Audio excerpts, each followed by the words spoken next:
HP yang berada di atas meja Ibu minta untuk simpan di dalam tas. Dan nanti ketika Ibu mengatakan silakan gunakan handphone, harus silakan gunakan. Bisa? Bisa.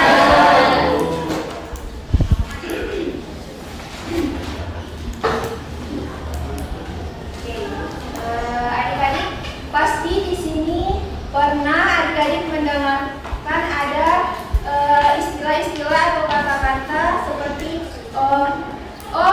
ini tidak sesuai dengan hadis Nabi. Oh, ini tidak sesuai dengan sunnah Nabi. Pasti adik-adik pernah mendengar seperti itu? Pernah. Oke, jadi pembelajaran kita pada hari ini yaitu membahas tentang memahami hadis, sunnah, kabar, dan asar. Tapi sebelum kita masuk ke pembahasan yang pertama, di sini tujuan dari pembelajaran kita pada hari ini terdapat 4 poin. Yang pertama yaitu siswa mampu menjelaskan apa yang hadis, sunnah, dan asar. Kemudian siswa mampu membedakan hadis, sunnah, dan asar. Kemudian siswa mampu mengidentifikasi persamaan dari hadis, sunnah, dan asar. Dan yang terakhir itu sebagai tambahan dari Ibu tentang perbedaan dari Al-Quran dan hadis. Oke, langsung saja masuk ke pembahasan yang pertama, yaitu pengertian dari hadis. Hadis menurut bahasa jadidun yang baru, ada juga mengatakan qaribun yang dekat, ada juga mengatakan khobarun, warta atau berita. Sedangkan menurut istilah hadis itu merupakan segala sesuatu yang disandarkan kepada Nabi Muhammad SAW, baik berupa perkataan, perbuatan, pernyataan, dan sebagainya. Nah, dari definisi ini dapat kita simpulkan bahwasannya hadis itu segala sesuatu yang ada pada Nabi. Itu baik berupa ucapan, bukan hanya ucapan saja, melainkan juga perbuatan Nabi. Bisa dipahami? Oke, pembahasan yang kedua yaitu sunnah. Nah, sunnah menurut bahasa yaitu cara. Ada yang mengatakan jalan yang ditempuh, tradisi atau adat istiadat, atau ketetapan. Sedangkan menurut istilah, sunnah itu segala sesuatu yang dinukilkan dari Nabi Muhammad SAW, baik berupa perkataan, perbuatan, takdir atau ketetapan, pengajaran, sifat, kelakuan, perjalanan hidup, baik sebelum Nabi diangkat menjadi Rasul dan sesudahnya. Nah, adik-adik, dari pengertian ini dapat kita pahami bahwasannya hadis dan sunnah itu memiliki persamaan, yaitu apa? Sama-sama apa? Sama-sama bersandar pada Nabi. Akan tetapi cakupan dari sunnah itu lebih umum atau lebih luas dibandingkan dari hadis, yaitu sunnah ini ada ketika sebelum Nabi sudah diangkat menjadi Rasul dan ketika sebelum dan sesudah Nabi diangkat menjadi Rasul. Sedangkan hadis itu ada ketika Rasul sudah diangkat menjadi Nabi. Bisa dipahami? Bisa. Oke, kemudian pengertian dari khabar. Nah, di sini khabar menurut bahasa yaitu anaba yang berarti berita-berita. Sedangkan menurut istilah yaitu segala sesuatu yang disandarkan atau berasal dari Nabi dan para sahabatnya. Nah, dapat kita pahami bahwasanya setiap hadis itu bisa dikatakan sebagai khobar. Akan tetapi tidak setiap khobar itu dinamakan sebagai hadis.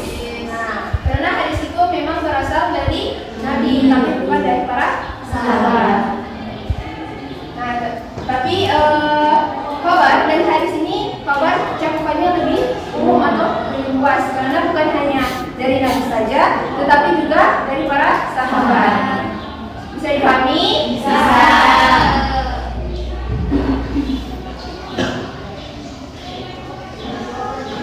Kemudian pembahasan terakhir yaitu tentang pengertian asal. Nah, di sini asal menurut bahasa yaitu sisa sesuatu, ada juga yang mengatakan dampak akibat dan nukilah. Sedangkan menurut istilah atsar itu mempunyai pengertian yang sama dengan khabar dan hadis. Kemudian sebagian ulama juga mengatakan bahwasanya hasan dia lebih umum daripada khabar. Karena mengapa demikian? Karena asar ini bukan hanya berasal dari Nabi dan para sahabat, tetapi juga berasal dari para tabi'in. Kemudian para fuqaha atau ahli fikih memaknai istilah asar ini untuk perkataan ulama, sahabat dan para nabi sebagainya. Nah, dari definisi ini dapat kita simpulkan bahwasanya asar itu lebih luas dibandingkan dari khabar, karena bukan hanya berasal dari Nabi dan para sahabat, tetapi juga berasal dari para tabi'in. Bisa dipahami? Baik, itu saja yang dapat saya sampaikan. Kemudian seperti tadi Ibu katakan, dari tujuan pembelajaran terdapat 4 poin, tapi Ibu hanya menjelaskan poin pertama. Nah, tugas dari adik-adik sekalian yaitu untuk mencari poin kedua dan ketiga dan keempat. Dengan cara Ibu akan membagi kelompok. Jadi di sini kelompok 1, dan sini kelompok 2. Dan kelompok 1 akan membahas tentang perbedaan dan juga persamaan. Sedangkan kelompok 2 itu akan membahas tentang perbedaan dari Al-Quran dan hadis. Oke.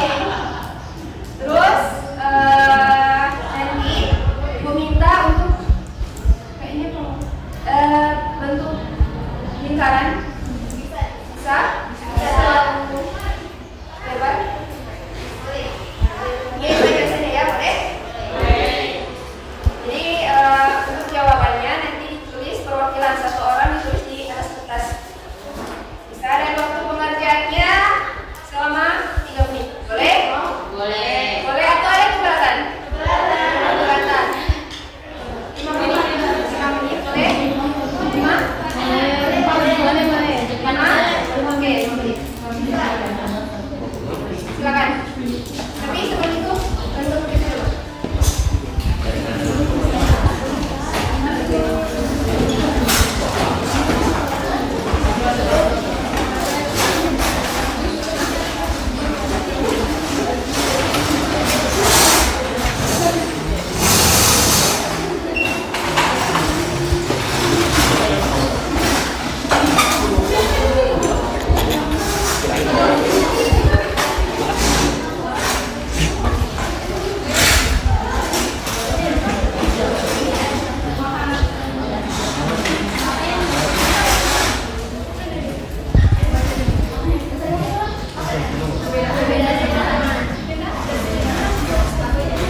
kedua? Sudah. Oke, karena kalian sudah menjawab, sekarang itu ibu minta untuk mempresentasikan. Tapi ibu minta yang mempresentasikan itu bukan yang nulis, kalian yang nulis. Secara bergantian, kayak misalnya di perbedaan itu terdapat 4, saya terdapat 4. Jadi masing-masing menjawab satu-satu. Bisa? Bisa. Oke, mulai dari kelompok ini.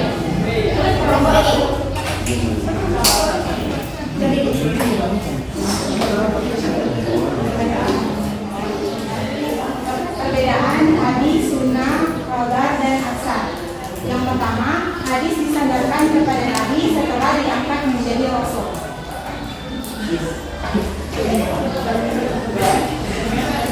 Kedua ada perbedaan sunnah, yaitu sunnah itu menitik beratkan kebiasaan normatif Nabi SAW sehingga bisa jadi sebelum diangkat menjadi rasul.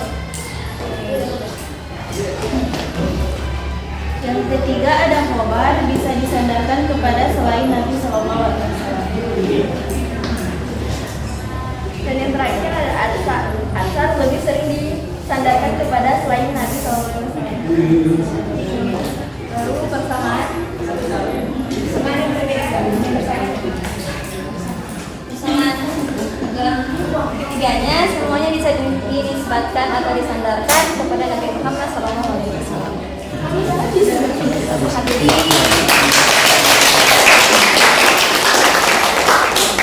Jadi jawaban dari kelompok 1 itu sudah benar. Sekarang kita beralih ke kelompok 2. Meminta kelompok pertama memperhatikan juga dulu. Baik. Jadi saya akan mempresentasikan hasil kami yang perbedaan Al-Quran dan hadis, yang mana Al-Quran itu wahyu atau kalam Allah, lafaznya itu dari Allah. Nah, sedangkan hadis wahyu Allah tapi maknanya atau rangkaian lafaznya itu dari Nabi Muhammad SAW.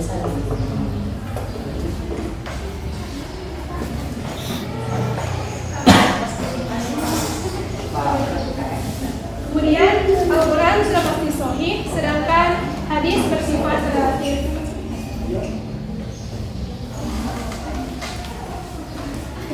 Kemudian selanjutnya Al-Quran diperintah untuk dibaca baik dalam sholat maupun tidak. Kemudian yang mana jika kita membacanya kita bernilai pahala. Sedangkan hadis dilarang dibaca saat sedangkan hadis dilarang dibaca saat sholat dan membacanya tidak bernilai pahala. Sudah. Oke.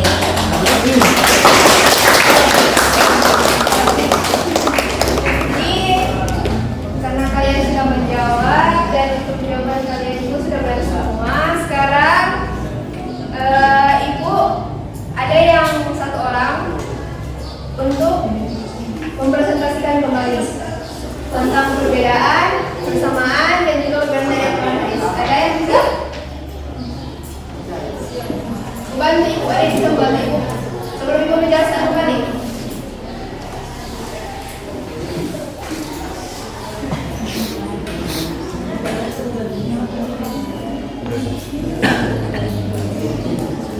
Ada yang bisa?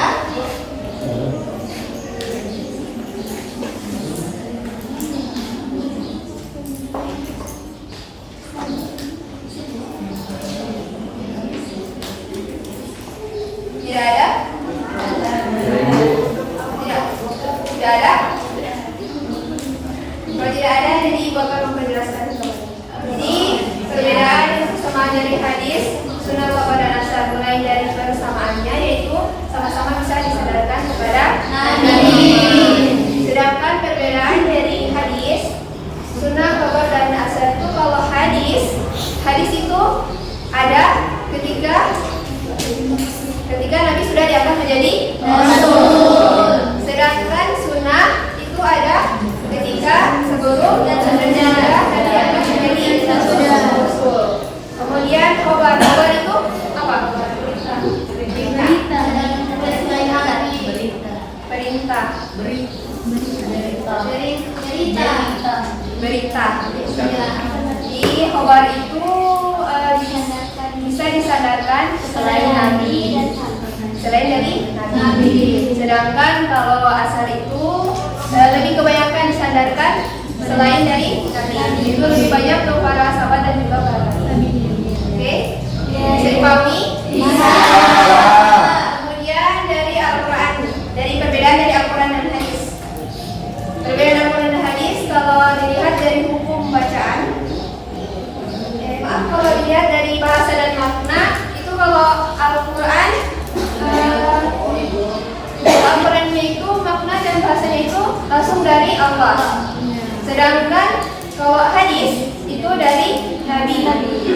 Kalau dari untuk periwayatan, kalau dilihat dari segi periwayatan, kalau Al-Quran itu harus sama persis. Sedangkan kalau hadis itu lebih ke bahasa, maksudnya lebih mementingkan cara penyampaiannya. Terus kalau untuk kemujizatan, kalau Al-Quran itu mengandung mukjizat, sedangkan hadis itu bukan mukjizat. Dan kalau dilihat dari hukum membaca Al-Quran, kalau kita membaca Al-Quran itu dapat nilai ibadah atau pahala, sedangkan hadis tidak. Oke, sampai di situ bisa dipahami? Bisa. Tapi sebelum itu Ibu mau memberitahukan bahwasanya tadi sebenarnya Ibu meminta kalian itu untuk mempresentasikan kembali, sebenarnya Ibu ada hadiah. Tapi karena adik-adik tidak ada yang membantu Ibu, jadi hadiahnya untuk Ibu.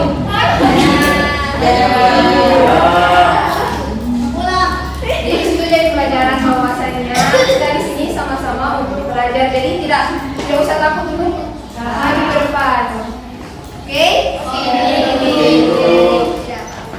Jadi untuk pembelajaran kita pada hari ini sudah sampai di sini saja, dan kita akan lanjut untuk pertemuan minggu depan. Tapi untuk itu Ibu minta kepada adik-adik untuk mempelajari kembali apa yang Ibu katakan tadi, apa yang adik-adik cari tadi. Boleh? Boleh. Oke, sebelum itu Ibu mau mengucapkan mohon maaf apabila ada kata-kata yang salah yang ketika Ibu lontarkan. Ibu mohon maaf sebesar-besarnya.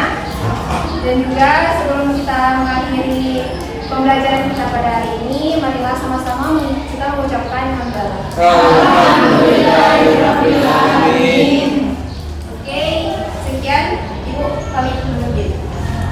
Salam dari Ibu, terima kasih. Terima kasih Bu.